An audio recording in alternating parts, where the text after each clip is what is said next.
You know what we haven't talked about though? How Disco Elysium was stolen from its creators.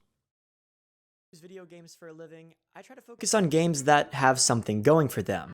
Games that are One of my favorite games, honestly. fun, engaging, and that have players that keep returning to play them on a regular basis. Games that you could call cult classic. This is from Robocast. This is a real thing that happened with ZA or whatever. And one of the most common factors of these cult classic games is the fact that the developers know what they're doing. They don't make rash or crazy decisions, and they listen to their audience to know what players actually enjoy and what they should and shouldn't do. But then there are always the exceptions. The companies that ruin their credibility by doing ridiculous things that make you take a step back and think, did these people have brain damage? Let's take a look at Disco Elysium. This game came out in 2019 and was instantly one of the best story-based RPG games ever made. I mean, it got a 10 from most game publications, a 97% on Metacritic, and had overwhelmingly positive reviews on Steam. The game pushed the concept of choices matter, and it threw you headfirst into a detective story that kept you super engaged and immersed for the entirety of your 20+ hour experience. It was awesome, and even for people who didn't want to read an entire 5,000-page novel in the form of a video game, it was a very unique experience that was a lot of fun. The game sold millions of copies, had a hardcore fan base, and even inspired Disco Elysium 2, the sequel that's currently in the works. The lead developer and creator of the title, Robert Kurvitz, and his extremely talented art director, Alexander Rostov, were the brains behind the operation. They came up with the world, story, and concept, organized the team, secured funding, and ultimately were the reason that this title became what it is today. The setting, the beauty, the nuances, the theming, the artistic flair. A lot of it could be credited to these two guys. Without them, Disco Elysium wouldn't have existed. So it comes as a huge surprise that the company that they helped to create allegedly ousted them from the team, fraudulently stole their money to illegally obtain ownership of the Disco Elysium IP, and then tried to hide it from the public by releasing a terrible meme update to a game that has serious political undertones and themes throughout the entirety of its 20+ hour runtime. Disco Elysium was stolen from its creators, and the future of the franchise is completely unclear. So let's dive into the full story, figure out how we got to this point, and talk about how Disco Elysium was stolen from its creators. But first, I want to take a second to thank the sponsor of today's video, Enlisted. Enlisted is a new kind of first-person shooter that combines PvP and PvE combat and has such varied campaigns that each one feels like an entirely different game. You can take command of a squad of customizable AI soldiers and fight in massive battles with hundreds of targets led by other players, and those varied campaigns that I mentioned a second ago offer a new experience every single time, with unique equipment, uniforms, vehicles, and locations that are true to their historic. Yeah. You fucking saw an ad break. Chill out. Listen, I did not even know that Disco Elysium 2 was coming out, which is what he was talking about while I was taking my dog out, but still watching. Apparently,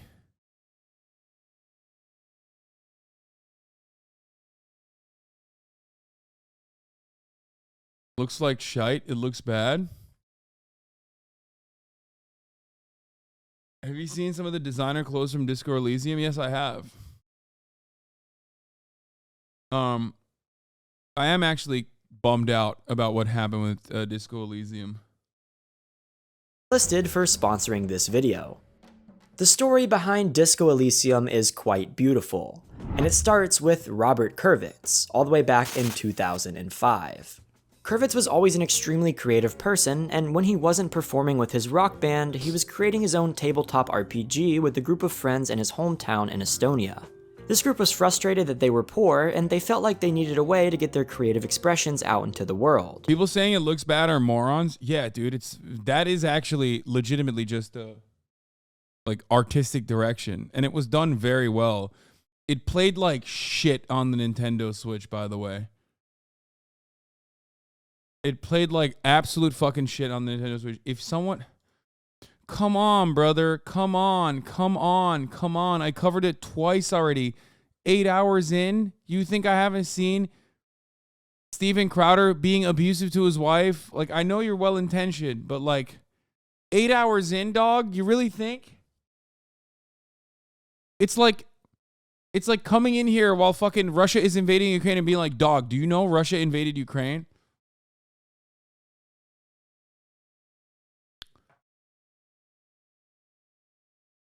Anyway.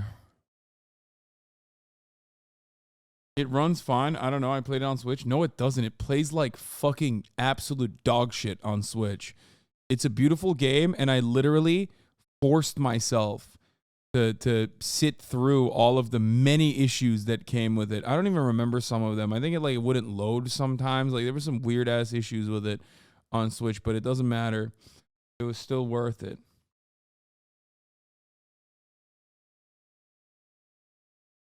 So they got together and formed a creative collective that would later be named Zaum.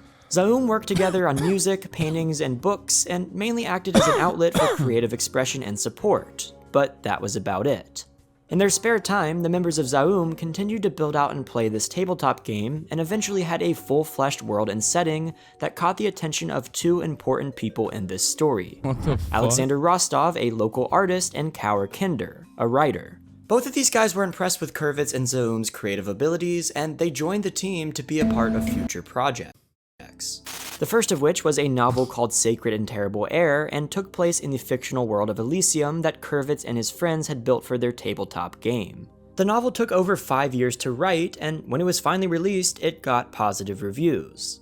But from a commercial standpoint, it absolutely flopped, and only sold about 1,000 copies, which caused Kurvitz to fall into an alcoholic stupor that put his life on a downward spiral. But he was pulled out of it by Alexander Rostov and Kaur Kinder, who came to the conclusion that the trio should partner and work together on a video game set in the world that the novel was based around.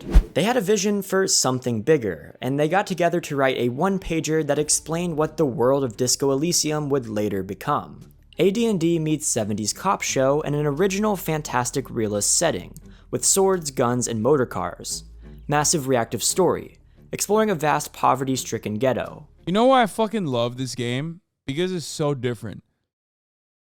Like, there are rarely ever works of art in our wonderful little side of the fucking world that actually hyper-focuses on a universe that isn't built under a, capitalist understanding of the planet. Like, that automatically makes it unique to onlookers. Maybe I'm biased because of my political perspective and how it aligns with the political perspective of the people that make the video game, that made the video game. But like it's so good.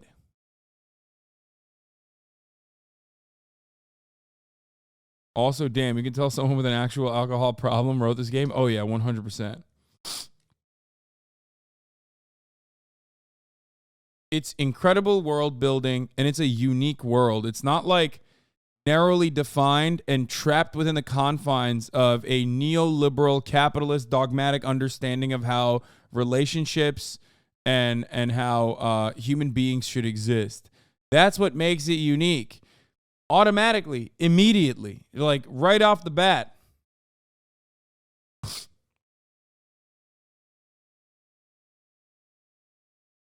Deep strategic combat.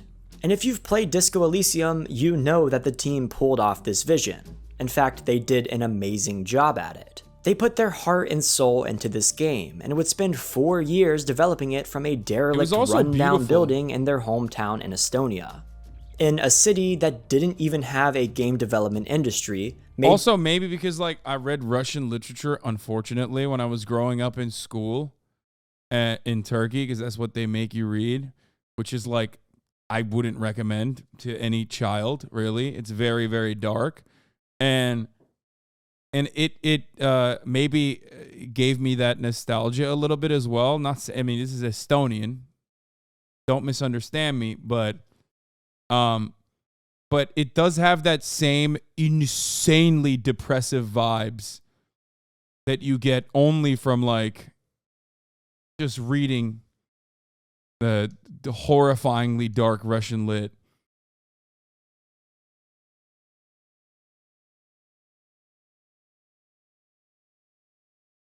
By people who had no game development experience. It was a long shot from the start, but they pulled it off.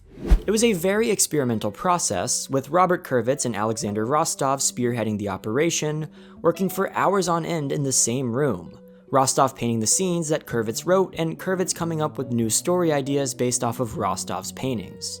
They did this in the dirty, every frame is a painting in this too. Old abandoned building for a few years until they used Kauer Kinder's business expertise to gain funding and expand the development team into a real studio, creating a true game development company in the process. With Kurvitz as the lead designer, Rostov as the art director, and Kauer Kinder as the lead producer, the studio was created and funded by a businessman named Margus Linnamai. Linnamai was the sole reason that Disco Elysium was able to become what it's known for today. He provided the funding that allowed Zaum to become official and hire over 30 team members that would work directly on the title. And he gave them the freedom to do it how they wanted. He trusted the vision and the creative process and allowed Zaum to make Disco Elysium without much interference or resistance. And everyone worked happily together to make that happen. But things changed in 2021 when Linnamai decided that he wanted out of Zaum due to some other controversies that were going on with his popular Estonian newspaper. So his majority ownership in the studio was purchased by another businessman named Ilmar Kompis. Now here's where the story gets a bit messy, and it's honestly kind of insane. Shortly after Kompis took over the company, Kurvitz, Rostov, and Kinder were removed from the company. The Zaum Cultural Association, the creative collective that started it all, was dissolved, and the people who poured their heart and soul into the project to create one of the best RPGs ever made were no longer a part of the team that they founded. Okay, I automatically love this guy. If he considers Disco Elysium to be one of the best RPGs ever made, then I agree. I don't give a fuck. I know that there's a lot of cool leftists out there who will look at that and go, cringe. It's so like, it's so in your face, but I do think that it is one of the GOATs, 100%. It's so great. It's so awesome. I thought the Brontes were a tough read, young. Yeah, we read that too. I'm telling you, dude. Turkish education, the Turkish education system just like makes you read the most depressive shit. Babalar ve oğullar. What is it in English? It would be fathers and sons. Turgenev, Dostoevsky, and then the fucking Bronte, Jane Eyre. Ugh, so awful. Yuck.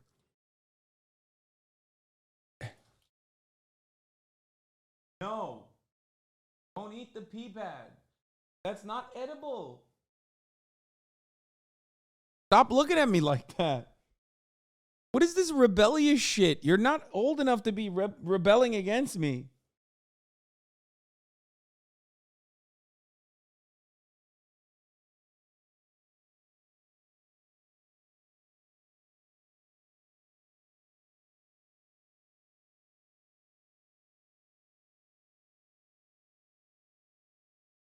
In a blog post shared by Rostov and Kurvitz, the following happened.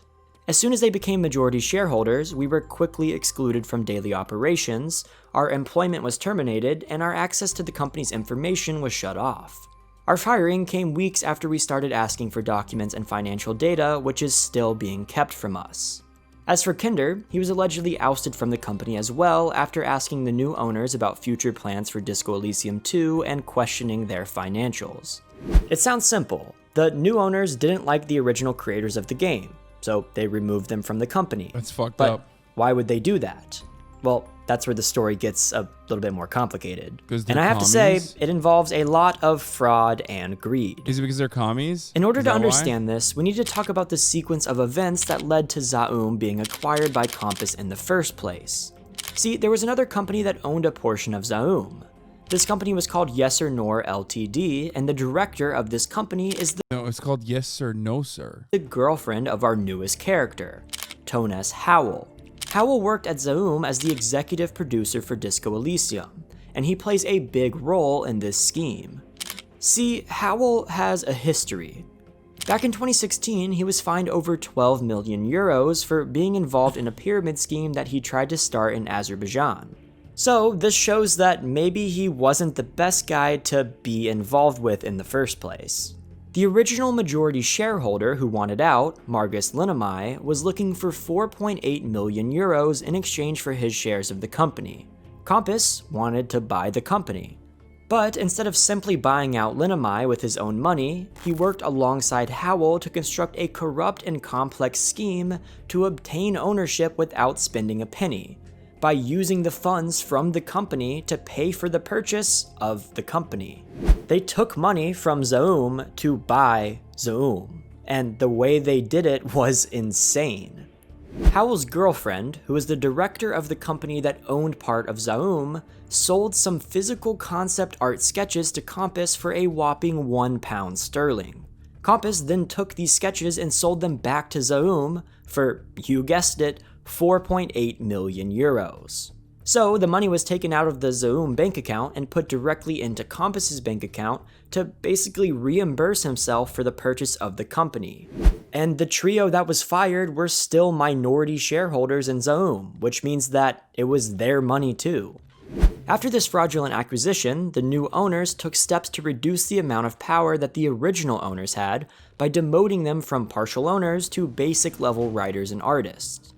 These demotions caused Rostov and Kurvitz to be frustrated, which resulted in them being ousted out from the company in the hopes that Compass and Havel would now have full control of everything. Compass didn't care about the longevity of the studio, and he only wanted an opportunity to sell it to larger publishers like Tencent and Microsoft and to cash out money from this fraudulent deal. And this is in entirely on-brand fashion, considering that Howell was convicted of fraud, put in prison, and forced to pay back nearly $12 million. This shit makes my blood boil, dude. You have a bunch of charlatans that came in, took a passion project that was incredible. Absolutely fucking incredible. It was art. And then they fucking ruined it with fraud in an effort to like flip it and make as much money as possible off of it. It's so fucking nasty. I really hope that the main people that worked on it, if not all of the people that worked on it, can somehow find a way to get together and, restart the process with a different IP if they want to.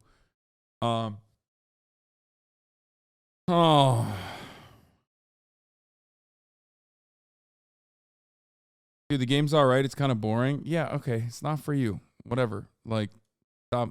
Does that make it okay to just like fuck these people over? I love it. You wanted to say that because you wanted to come across like unique. Okay?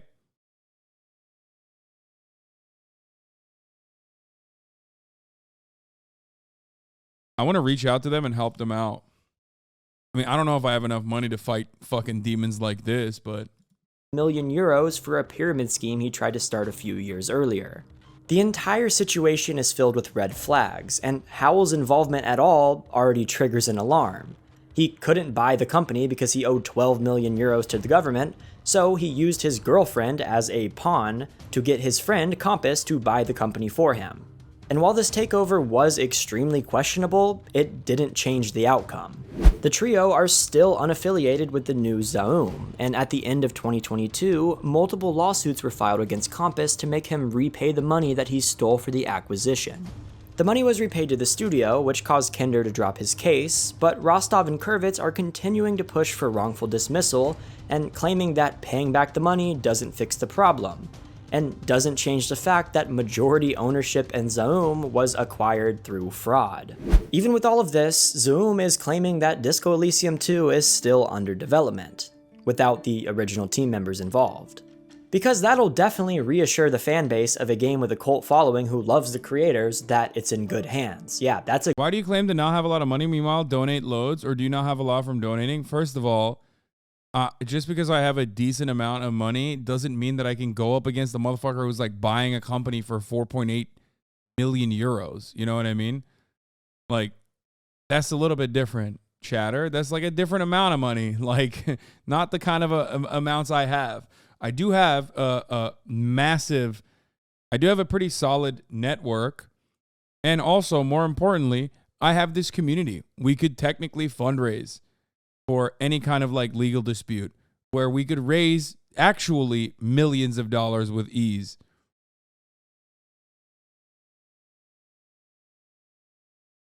Chatter thinking all rich is the same rich? Yeah, literally.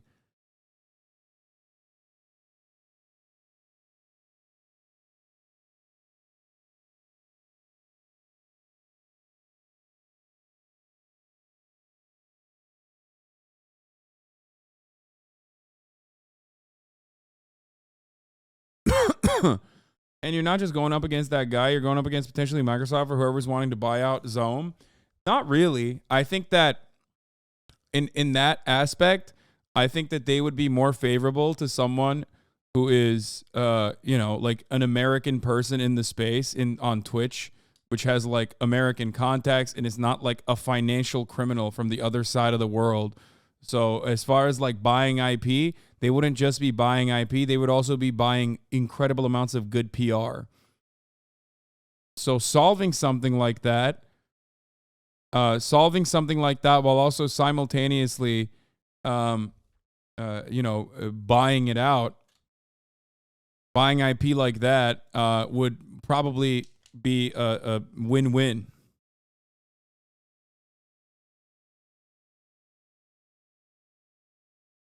A great one. Good job, guys. You really solved the PR problem. These people are so out of touch that unless Kurvitz and Rostov win the case, Disco Elysium 2 is probably... Plus, every single person with like 3.5 fucking brain cells absolutely understand that if you lose the main artistic vision, you lose the game. Does that make sense? So why the fuck would they buy shoddy ass? Like, buying the IP is one thing, but then they would literally be buying like the IP without any of the people that would help craft it. And then it would be dog shit and it would flop.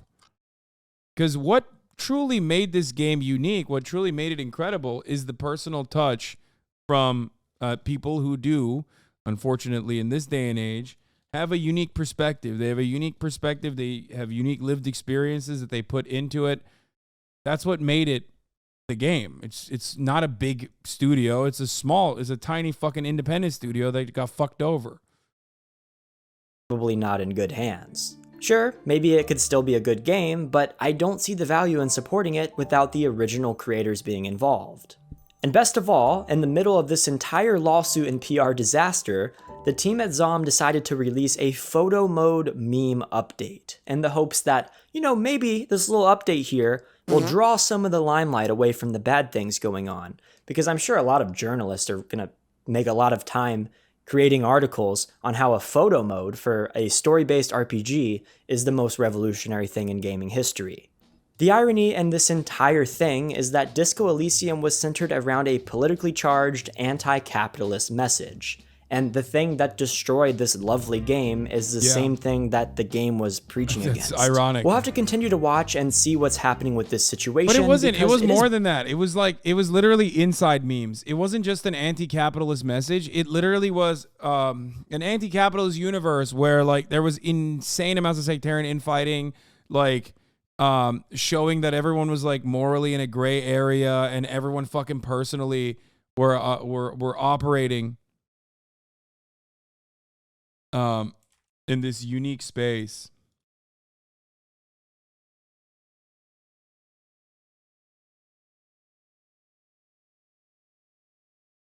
Hold on.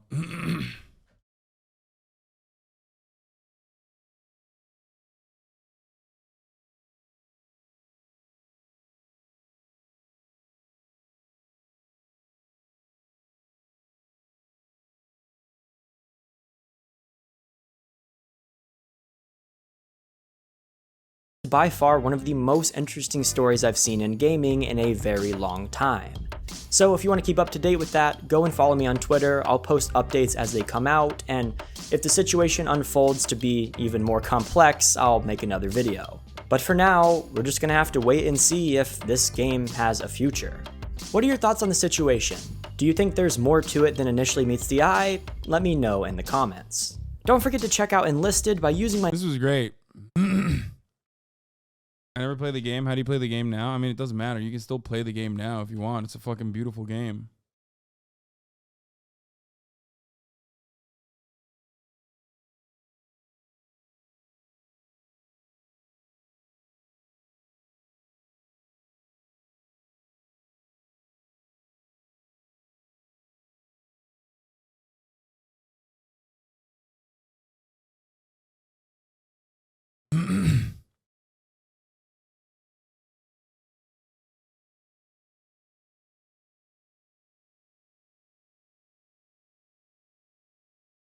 If only we had a streamer who showed the game to their audience. Man, I'm sorry, but I really love like Disco Elysium actually has like really good Twitch like a really good Twitch integration. So I think it's in that with respect to that, it could be done. You know what I mean?